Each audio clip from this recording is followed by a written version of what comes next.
Okay, today is day 2. We are going to be talking about, is it a function? Now, what does it actually mean to function? Well, when you say that something's functioning, or it functions, what you're meaning is it works. In other words, when you look at a mapping diagram. Now, if you remember from yesterday, we could map -1 to 4, -2 to 5, and -3 to 6. This is a function because it works. And what I mean by that is thinking of a pop machine. Now, if you look at the pop machine and you press Pepsi, when you press Pepsi, you're expecting to get a Pepsi. When you press Mountain Dew, you're expecting to get a Mountain Dew. And when you press water, you want to get a water. This is a function. It works. When you press the button, you get what you want. Okay, but now let's say that we press the button and we don't get what we want. Meaning, if I can get this stuff erased real quick. Okay, so let's say I press Pepsi and I sometimes get a Pepsi, but there's other times that I might also get a Mountain Dew. Or if I press Mountain Dew, I get a Mountain Dew. Or if I press water, let's say I get a Mountain Dew. Now, knowing that when I press Mountain Dew, I get my Mountain Dew, that's good. When I press water and I get Mountain Dew, at least I know what I'm getting when I press it. But if I press Pepsi, and sometimes I might get a Pepsi out and sometimes I might get a Mountain Dew out, that doesn't work. That doesn't function. When I press a button on a pop machine or a vending machine or something like that, I want to know exactly what I'm going to get out of it. So that would mean this is not a function. So let's use that with math. So let's look at this first one. If you look at 3, let's say I press the 3 button. I could either get a 1 or I could get a 2. That doesn't work. I want to know exactly what I get. So this is not a function. Because 3 maps to multiple things.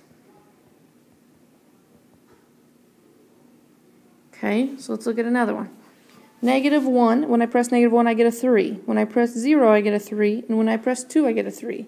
This is okay. Yes, they all map to the same number, but the number, the x values, so you could say the x values never repeat.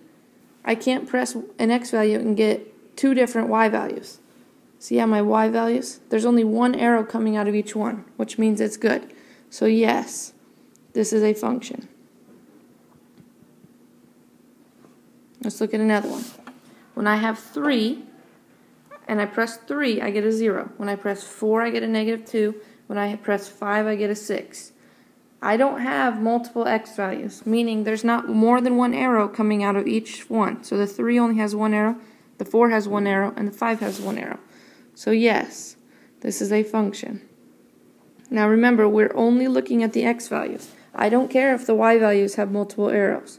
So this column is the only column we're worried about. Okay, so when we're talking about a mapping diagram, we got to make sure there are not multiple arrows coming from an x value. Okay, now let's look at it a different way. We talk about a set of points. Again, remember, we're looking for the x values. Okay, the y values don't matter. We want to make sure the x values only have 1. So if we look through here, we have our x value of -3, -2, and -1. So what you want to ask yourself is, do they repeat? -3, -2, -1. There are no repeating. So yes, this is a function because my x values don't repeat.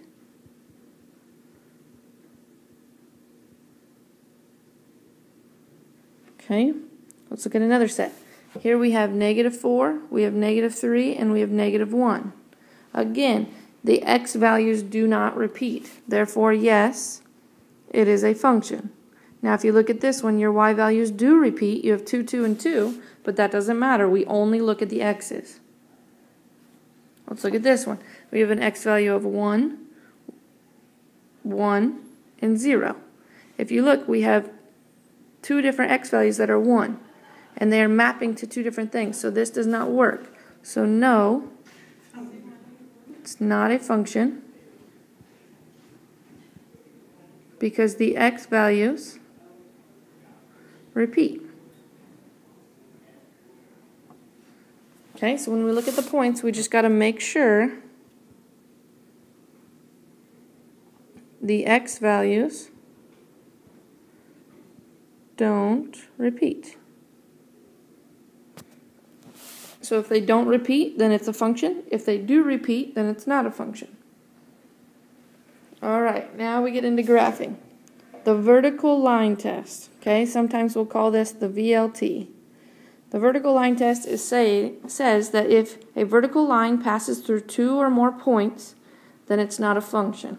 Well, let's look at what I mean by that. So here's a graph. Okay, this graph has just random points on it. What I want to do is I want to put a vertical line through all these points. So I put a vertical line here,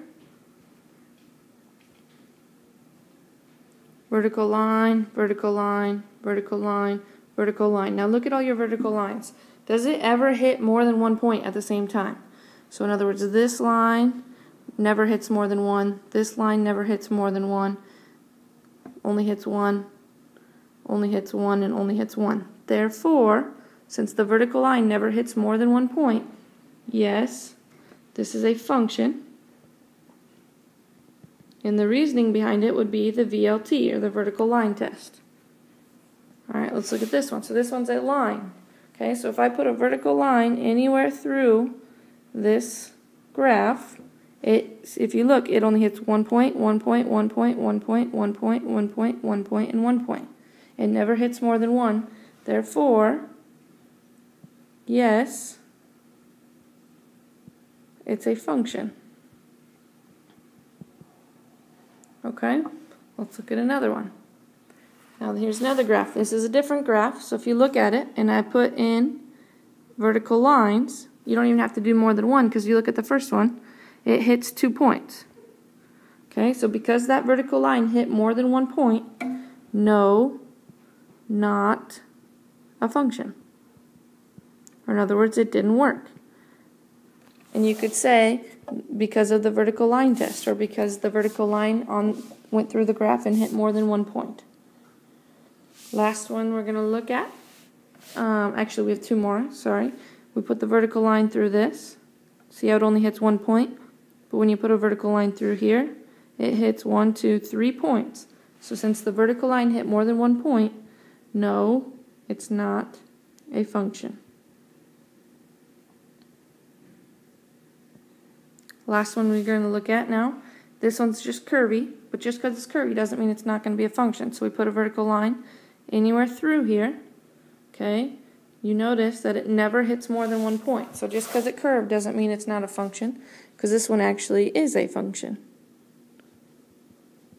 Because the vertical line test, the vertical line never went through more than 1 point. Alright, so when we look at graphs, we want to really talk about our vertical line test.